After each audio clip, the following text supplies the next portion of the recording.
আমি Copa America জিতেছি 2টা, বিশ্বকাপ জিতেছি 1টা, আর তুমি 0। তুমি আমার কাছে কিছুই নয়। এভাবেই রদ্রিগোকে ধুয়ে দিল লিয়ান্দ্রো প্যারাদিস। সুপার ক্লাসিকো ম্যাচ হবে, আর্জেন্টিনা ব্রাজিলের রুখারুখি, মারামারি, টানটান উত্তেজনা হবে না, এমনটা তো হতেই পারে না। প্লেয়ারদের মধ্যে তর্কাতর্কি, বিতর্ক ও অনেক কিছুই সৃষ্টি করে প্লেয়াররাই। আর্জেন্টিনা ব্রাজিলের 4-1 গোলের এই ম্যাচকে ঘিরে এবং লিয়ান্দ্রো প্যারাদিস কি জন্য ব্রাজিলিয়ান তারকা রদ্রিগোকে এভাবে ধুয়ে দিল, সেই সবকিছু নিয়ে বিস্তারিত থাকছে শামীম আহমেদের লেখা প্রতিবেদনে।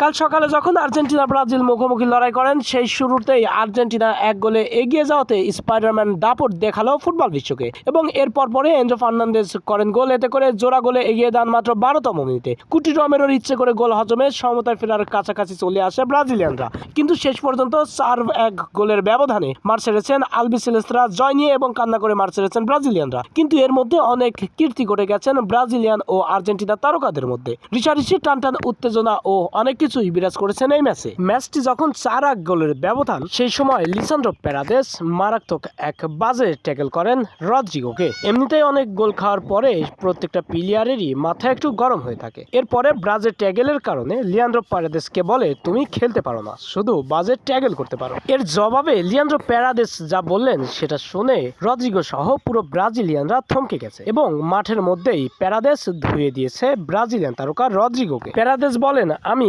2টা কোপা আমেরিকা জিতেছি, 1টা বিশ্বকাপ জিতেছি, ব্রাজিলকে হারিয়েছি 6 বছরে 3বার, এমনকি এই ম্যাচেও 4-1 গোলের ব্যবধান রয়েছে। এর মধ্যে তুমি 0, কোনো অর্জন নেই তোমার মধ্যে। এরপরেও তুমি আমাকে কিভাবে বলতে পারো যে তুমি খেলতে পারো না? এবং আর্জেন্টিনাকে আমরা রেখেছি আর 2026 বিশ্বকাপের বাছাই পর্বে লাতিন অঞ্চলের শীর্ষস্থানে। আমাদের পয়েন্ট রয়েছেন 28।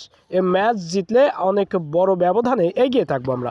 এই ম্যাচ শেষে আর্জেন্টিনার পয়েন্ট হয়েছে 31, এবং লিসান্দ্রো প্যারাদেস ধুয়ে দিয়েছে রদ্রিগোকে, এবং ব্রাজিলিয়ানরা 4-1 গোলের ব্যবধানে কান্না করে মাঠ ছেড়েছেন এবং আর্জেন্টিনা শহর ছেড়েছেন।